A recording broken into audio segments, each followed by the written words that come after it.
Small crowd today. Welcome to the third of our four-part series on helping at-risk youth. And you've all both been here before, so he needs no introduction, but to introduce him, Dr. James Burnett, our sociologist and speaker today.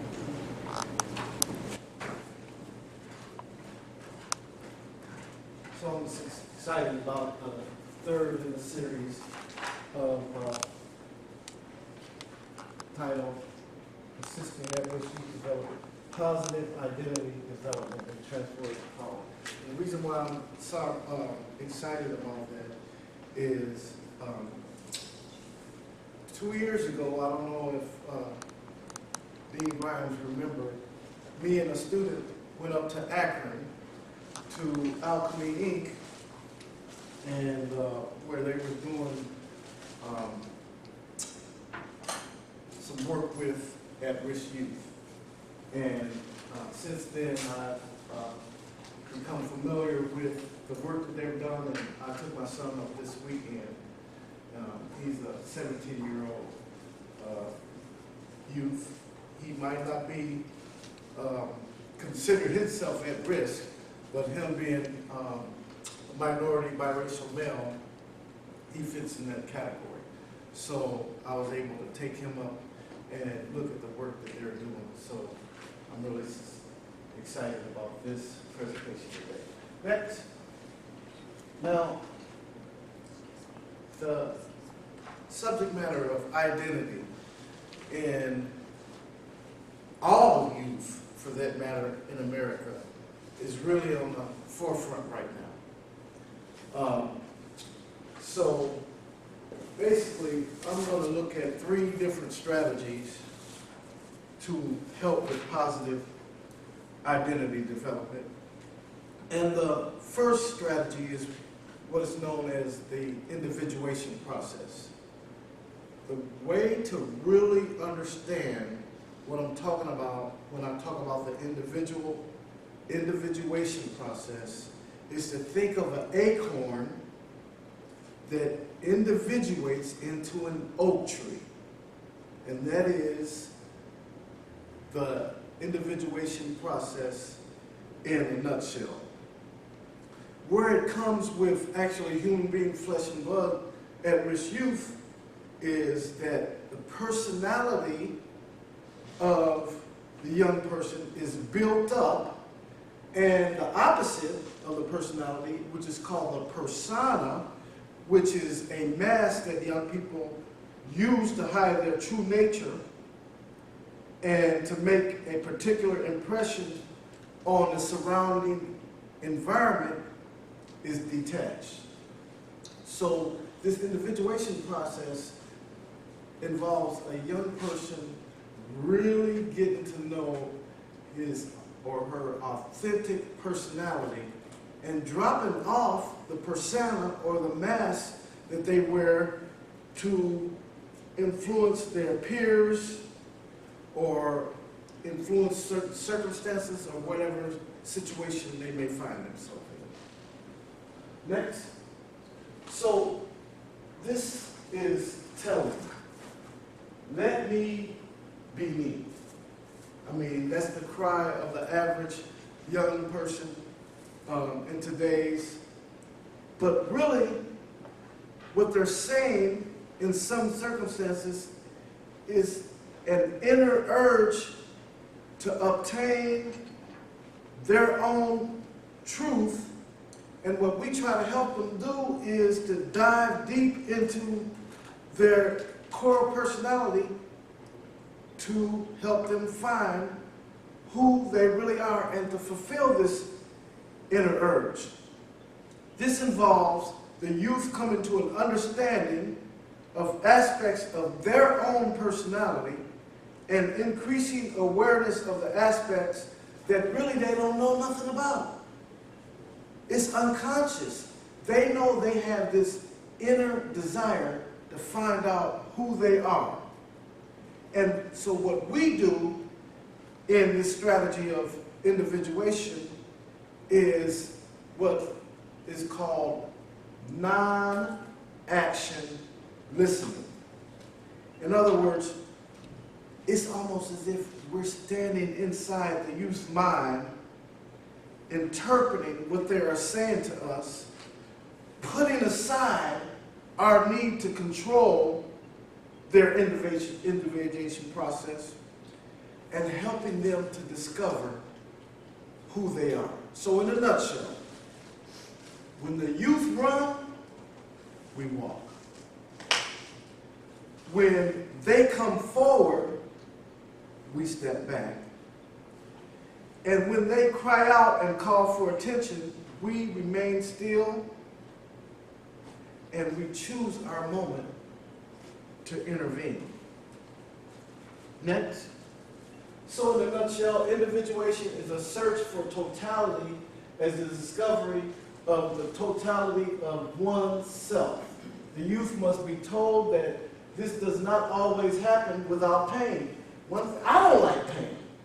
I went through a lot of experiences in my life, and the part that I remember most is the pain that I once had to go through. But I do realize that it's necessary, and we can't shy away from our pain, but we have to embrace. So once a young person has accepted the contents of his or her situation and reached the goal of the individuation process, he or she is conscious of their relationship with everything that lives and with the entire world.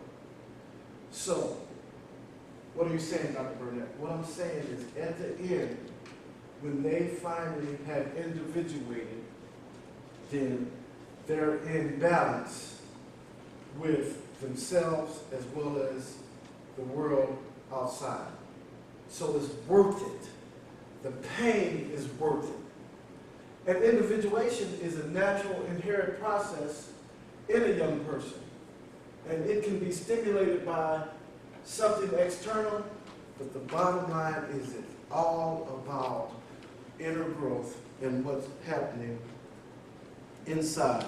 So once they individuate and they have went inside, then there's a level of security that they're able to experience. Next. William Blake said, to see a world in a grain of sand and a heaven in a wild flower, hold infinity in the palm of your hand and eternity in an hour. Carl Gustav Jung brought us the term individuation, and he described this as becoming aware of oneself, one's makeup, and the way to discover one's true inner self. Although the structure is basically simple, the contents require a much deeper understanding. You have to been through it to take a young person through it. And so, hopefully, we can show this video if it works.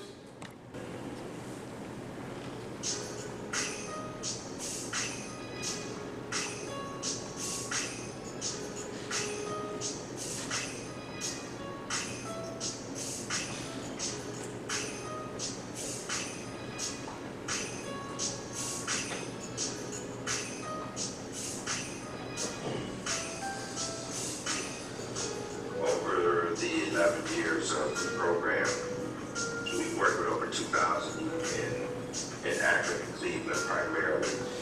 We always talk about them becoming a hero within their own story. So tell me, you can't teach somebody something you don't know, and you can't lead them somewhere where you yourself are unwilling to go. So I think by me going to Pacifica, it shows them that I was able to walk my talk. So we've touched 2,000 youth through the use of myth, but I would say the lives that will forever be changed would be our 100 youth that are core groups from Alchemy. We have 3 core groups at least will be forever changed by the work of Joseph Campbell. I pledge allegiance to the flag of the United States of America and to the republic for which it stands, one nation, under God. Funny how hand positions change over time in saying those lines. Spoken word is the verbal soul. If you could undress your body, take your skeleton out, and remove everything except your soul, this is what your soul would say if it had a voice. There's no other way to describe it. It's really just feeling. I really don't plan out how I'm going to say what I say. A lot of it is just passion for what I'm saying and wanting the message to be communicated effectively. When people hear my stuff, I don't particularly want them to feel any kind of way. I want them to feel. I don't really necessarily care if they do or not, but it'd be great if they feel something when the poem is done. It's literally your soul speaking. That's spoken word. Young black male in a 93% white community wielding a samurai sword is believed that once a samurai sword is drawn, it must taste blood even if it is from the owner's body. They say he lunged at them, which means that he is the fastest assassin who ever lived because all 6 shots from police were in his back. The media keeps calling this an altercation. I don't understand the spelling execution like that. I've never heard Flora pronounced that way. I apologize if I have trouble pledging allegiance to a flag that has been determined to do us part. And leave our black bodies dangling at the altar is liberty and justice for all.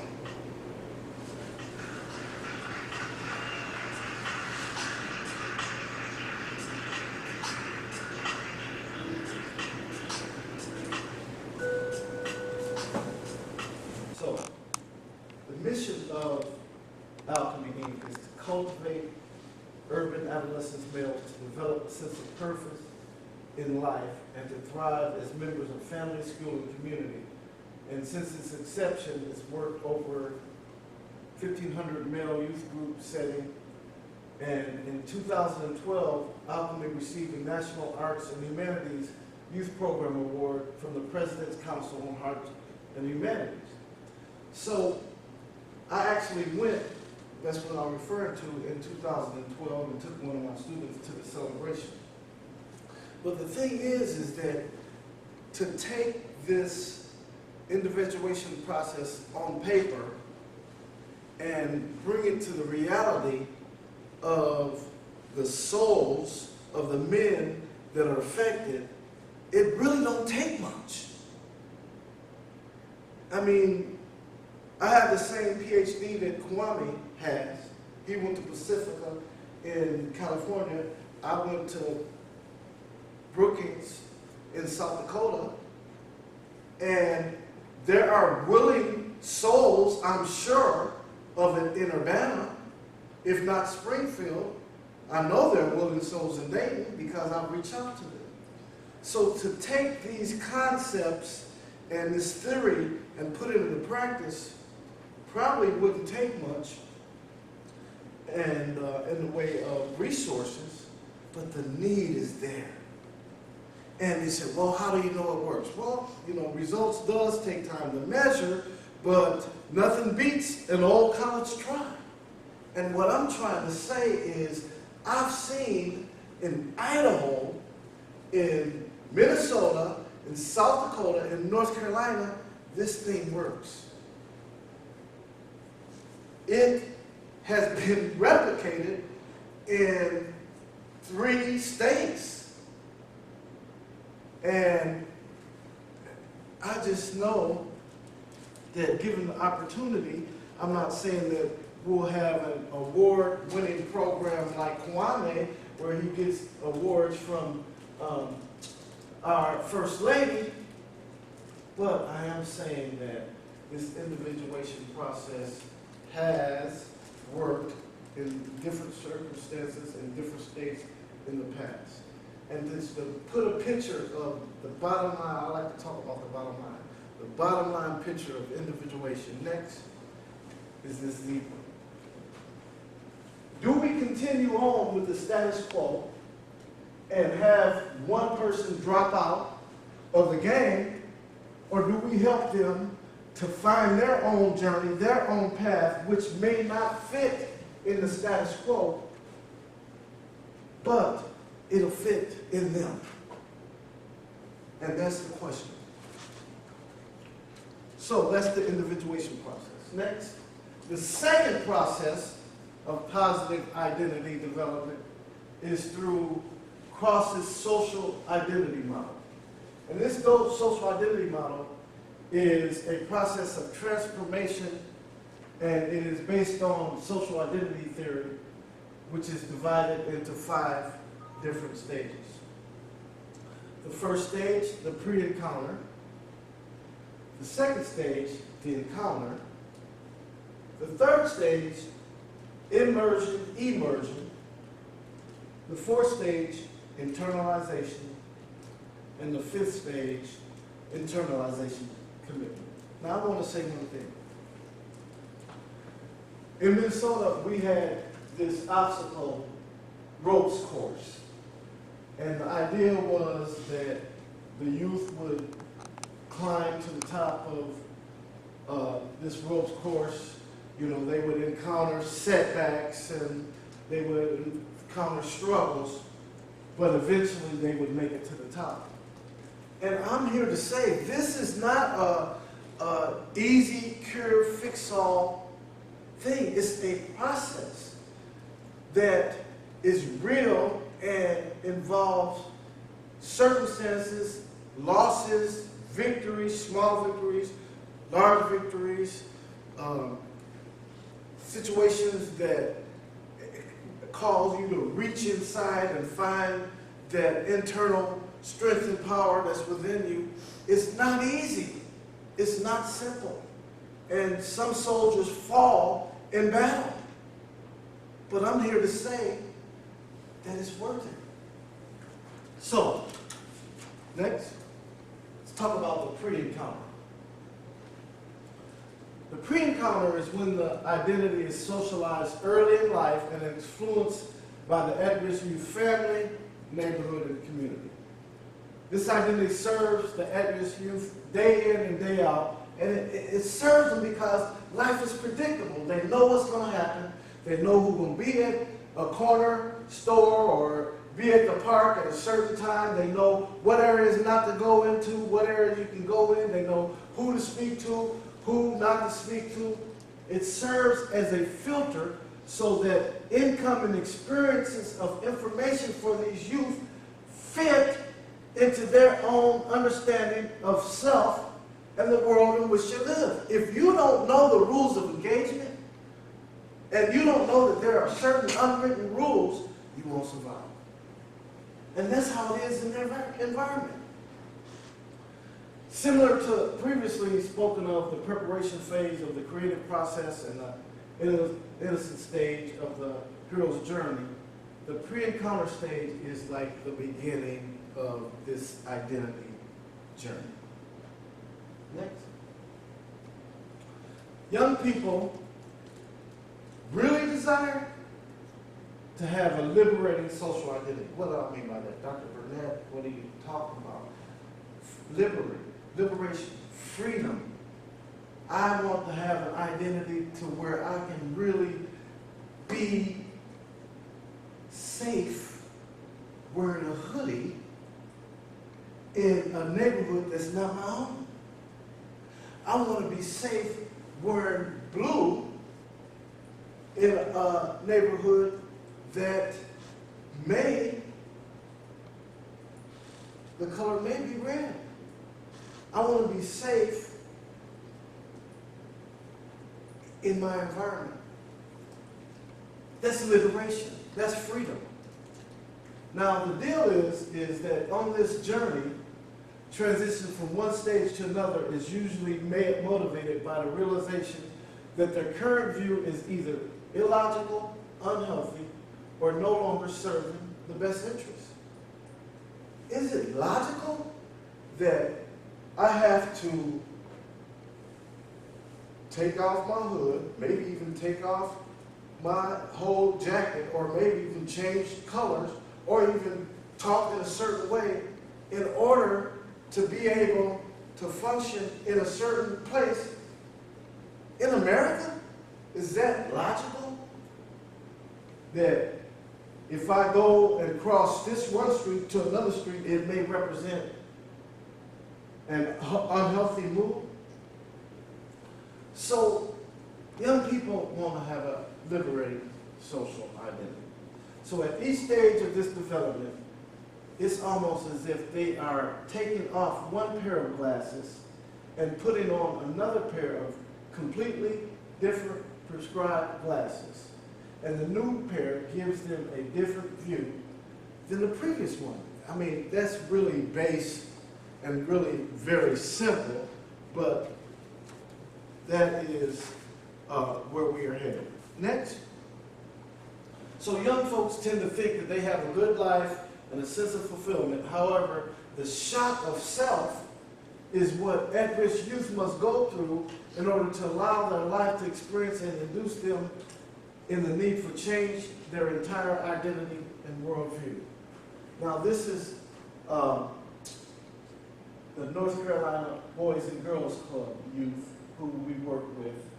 And they are just playful and happy and joyous, and they don't even realize that at 14, they cease being a young adolescent and they can be put in adult prison for behavior that they see as survival type of behavior in the neighborhoods that they come from.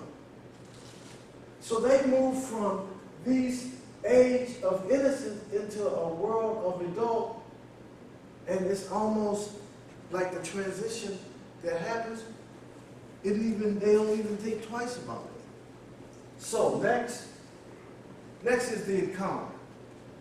And this takes place when the relevance of the at-risk youth identity is shattered and they're pointed in the direction of transformation. Their world chips away of their old ideas and introduces gruesome realities that are nothing if not eye-opening. Most of them fall into a temporary depression when faced with the conditions of life. This is the point in which they begin to search for information about themselves that reflects positivity and to look to change their frame of reference. It is so, first of all, it happens, and it's so real that the only thing that I can really akin it to is to that fateful day in the August of 2008 when the stock market dropped and people went to bed with their portfolios intact and woke up, and within that one day their portfolios reduced in value in half. And I'm talking people that I know, people who had been in academia as professors and saving into TI, craft, and etc. for 30 years. And to have their identity shattered due to the housing and stock market crisis. That's the only thing that I can really akin it to really let you know how real this is for these young people.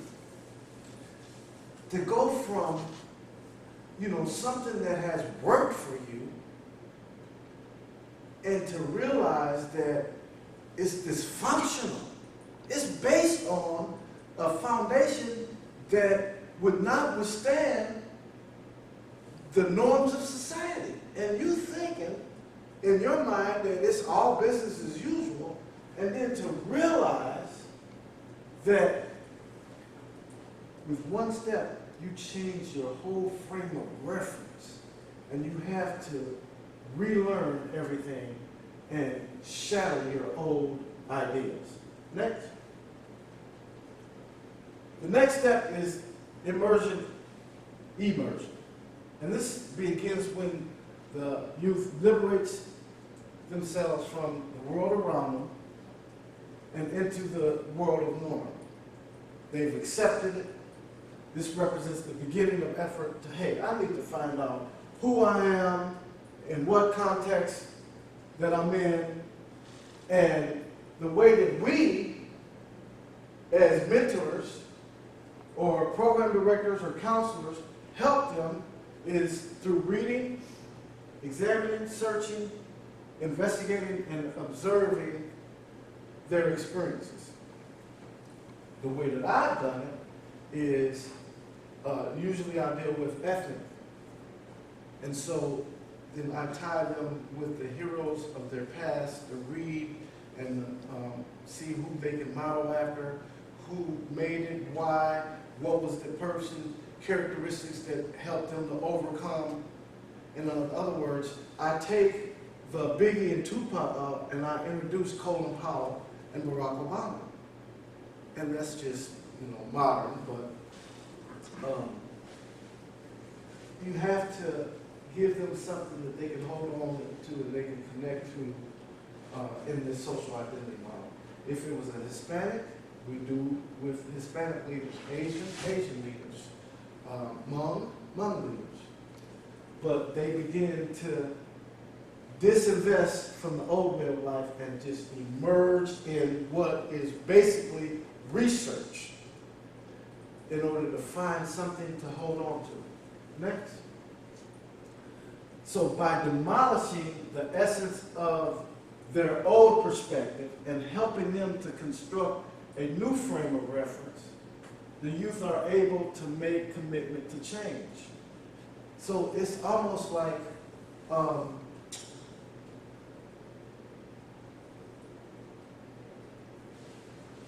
giving them something new to replace the old, but not just a strategy or a method, or it's like blowing up their whole reality of the old and then building it step by step, brick by brick, and replacing the new.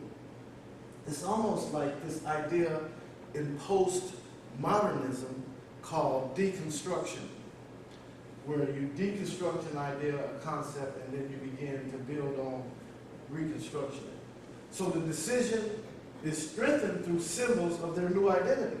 So the old identity, if you will, it might be graphic, but this is how I can really get across to you what I'm trying to say. So under the old identity, the hat to the side, pants down low, baggy clothes, and etc.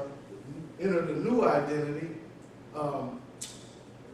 the image of Carlton on the Fresh Prince of Bel-Air. I mean, is that much of a difference that has to occur to where, Carlton, he got the dance and the polo shirts and other. Now, clearly that's not reality of how it is, but that's how the idea behind it has to be that serious, that much of a commitment. And then when they see the symbols of the new identity and they're affirmed in a positive manner, they say, well, this ain't so bad. Now, in our mind, we can prejudge them and say, well, they won't go for that. When the whole time they crying for stability, crying out through this, negative behavior, saying, hey, look at me. I want stability. I need stability in my life. I need somebody to see me. A lot of the times, the people who see them and answer are the negative people who want to use them. They want somebody who's going to help them to grow and develop. So, the good thing is they become energized by these experiences. In regard to simultaneously creative process going on, the average youth may have never sought creativity is able to discover a newfound ability of self-expression.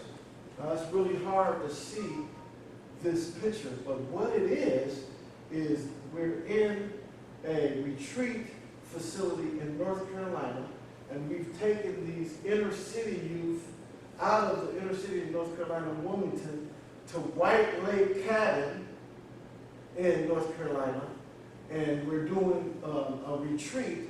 And so they're going from that environment to this environment, and we're actually studying at a table doing homework. That is foreign. That is not the norm. But then we deconstructed that idea of inner city hanging out, with the homeboys and drinking 40 ounce on the corner or whatever they do, to bring them to White Lake, which is North Carolina. That's what it means, white. White Lake, which we, provided safety and security and meals and everything they need to succeed, but then they became students and loved it. Where it would have been easy to say, oh, well, this is not going to work. They are just a product of their environment. You can take the man out of the ghetto, but you can't take the ghetto out of the man. That whole idea, bonk. It worked. Next. And then the internalization. The at-risk youth emerges from the teaching of the immersion experience in order to regain control of his or her emotions and intellect and engage in a more advanced state of identity development. They are able to interact face-to-face with many individuals, and continued growth lie ahead for them in the future. Once the at-risk youth reaches the internalization stage, a new social identity which gives high salience to growth and development appears. So let me just say this, because this is either a guy with kind of long hair or it could be a girl. The group that we work with in North Carolina, where our students from Minnesota mentored them through interactive television, were both genders. Girls are going through these struggles also. But the female students who were, primarily middle class, mentored the female students from North Carolina. And when they finally met face to face in North Carolina in the White Lake situation, they bonded, because regardless of whatever their class was, they had the similar experience, the human experience. A lot of the time we look at this, oh, well, let's help these poor, disheartened, poverty-stricken kids, and let's look down on them or whatever. But when this happens from mentor to mentor, from youth to youth, different age groups, they do it different. It's organic almost. We just provide them with the resources and provide them with the guidance and make sure that everything is safe and secure, and magic happens. I tell you, when we went to North Carolina, and then when they came the next year to Minnesota, and I talked about this in previous workshops, when they came to Minnesota and they bunked with their Minnesota counterparts and went to football games or whatever sports, I think that was basketball season, went to the game, went to the party, went to class with them and kind of shadowed them. Magic happened. It's easy for us to say, oh, I don't know, did that load, in other words, is that statistically significant? Oh, well, does it fit the norm curve, or, And if we look to that, which is important, to have research to support this data to support this research, and then to do the programming, is very important. But if we choose not to do it because something is not statistically significant, or it doesn't load, when we're missing out on what I think is an opportunity to really have internal change. There's external change that's temporary. Internal change, that's deep. Next. So the at-risk youth may feel as though they can handle and protect themselves in the world in which they live. That's very important, because they don't do it with guns or knives or gangs. But they do it because there's a sense of belonging which comes from the social anchor provided by people who care about them. Mentors who care about them. Peers who care about them. Loved ones who care about them. They begin to sense a calling and a destiny that provide them with meaning. And they are fulfilled when pursuing growth and development, and a revitalized personality becomes the starting point for their new identity. It may be people who, and I've seen in 2012, that are just now in the middle of the stage. Who knows? Life knows. I don't know. All I can do is provide the method and the means and the situation to have this growth occur. But like I say, it's a process. It doesn't happen overnight, and it's fully worth it. Next.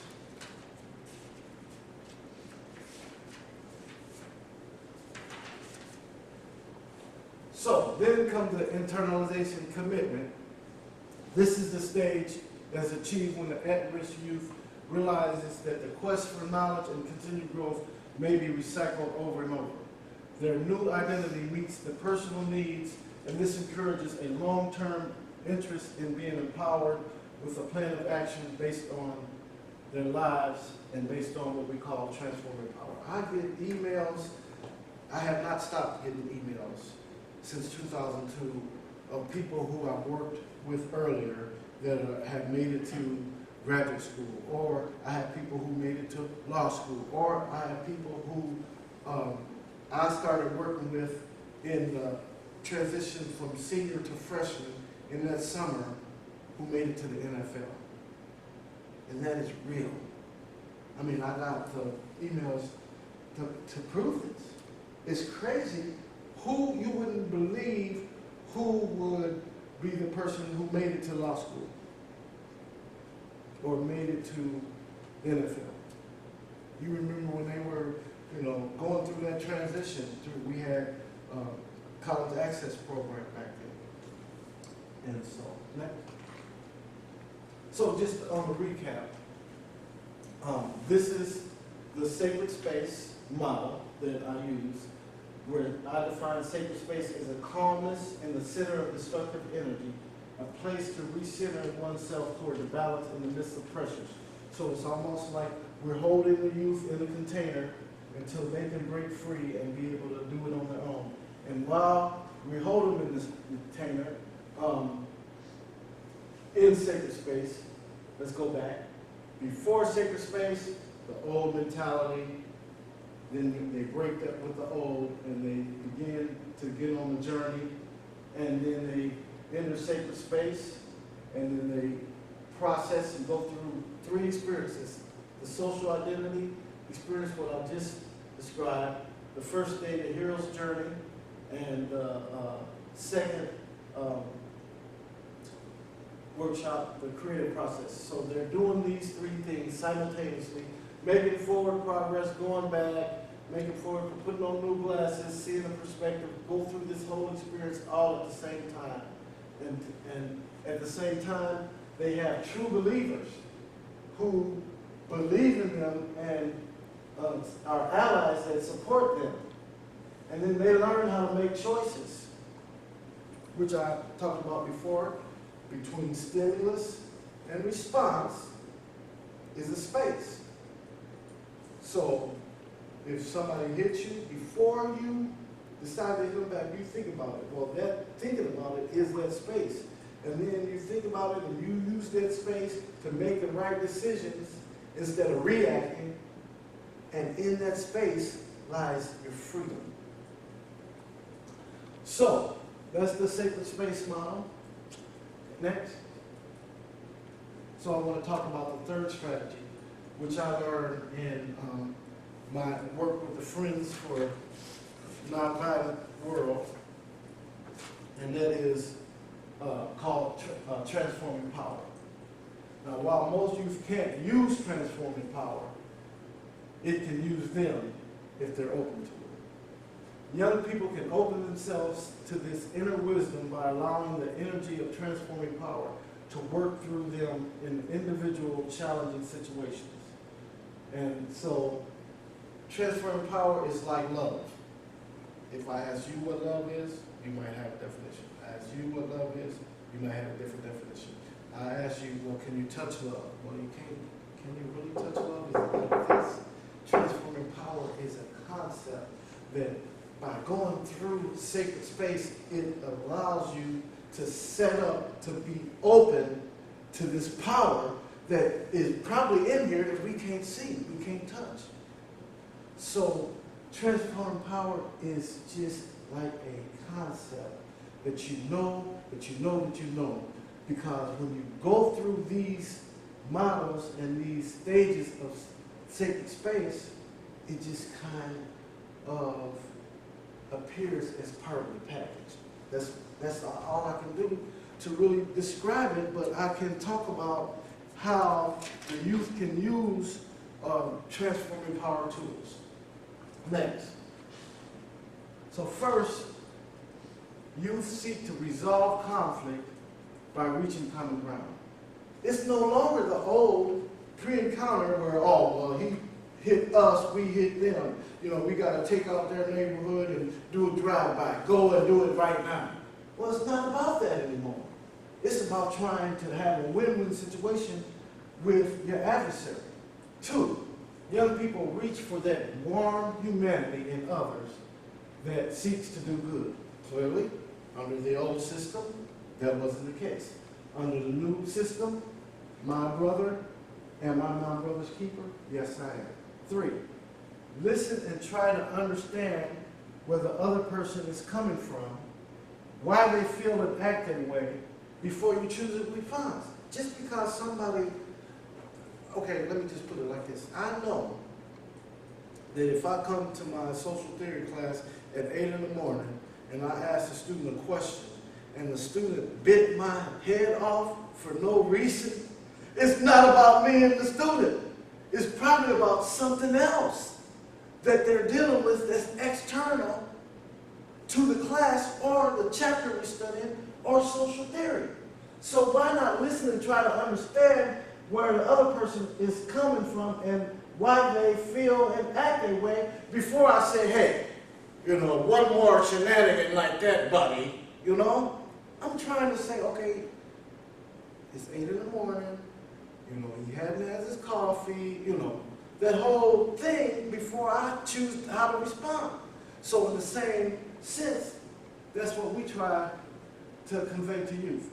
Base your position on truth is number 4. Since people tend to seek through truth, no position based on falsehood can no longer prevail.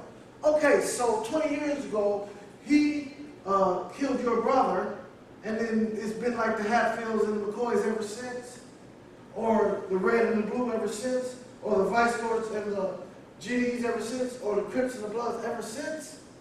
We don't even know why we don't like them, right? So it could be based on something false that happened years ago, and then we're upholding that instead of basing positions on truth. Be ready to revise your position without having to say face if you discover it's not fair. Next. When youth are clear about their positions, they can expect to experience great inward power to act on it. 7. A response that relies on this power will be courageous.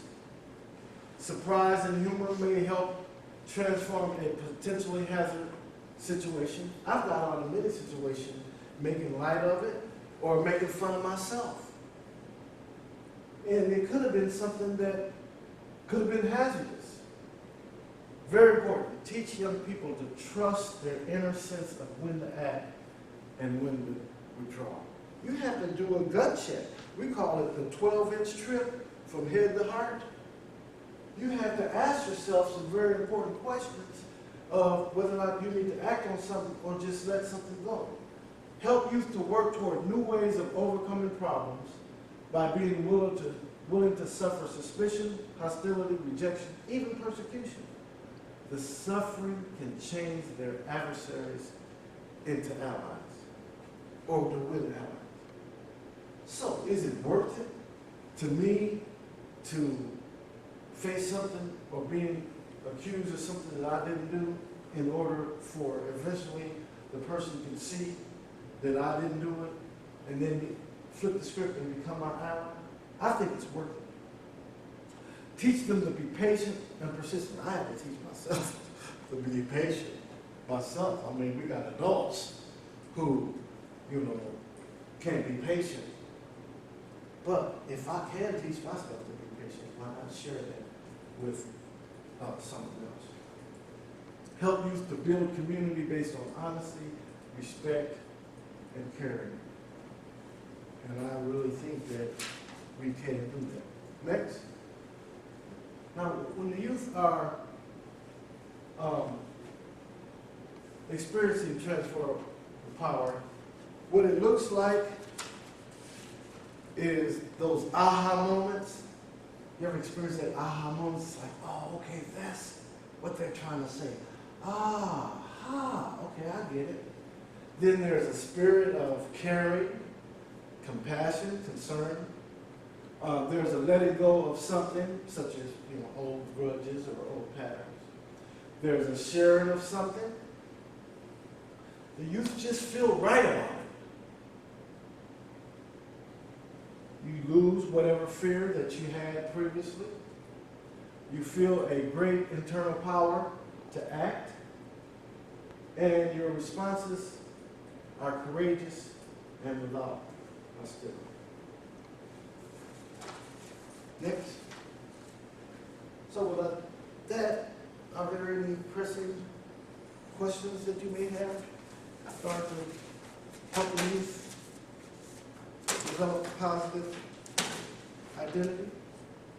Yeah. Thanks for using Carl Jung's theory. It's actually kind of a favorite, but you don't hear it discussed very much anymore. But I think it's very relevant to the program that you described. It works well. I liked your new glasses reference. Oh, yeah. Giving them a new prescription, which to me is cognitive behavioral theory. Exactly. In therapy, we call that reframing. Reframing, yeah. Looking at the situation entirely new way gives you a whole new set of behavioral options for yourself.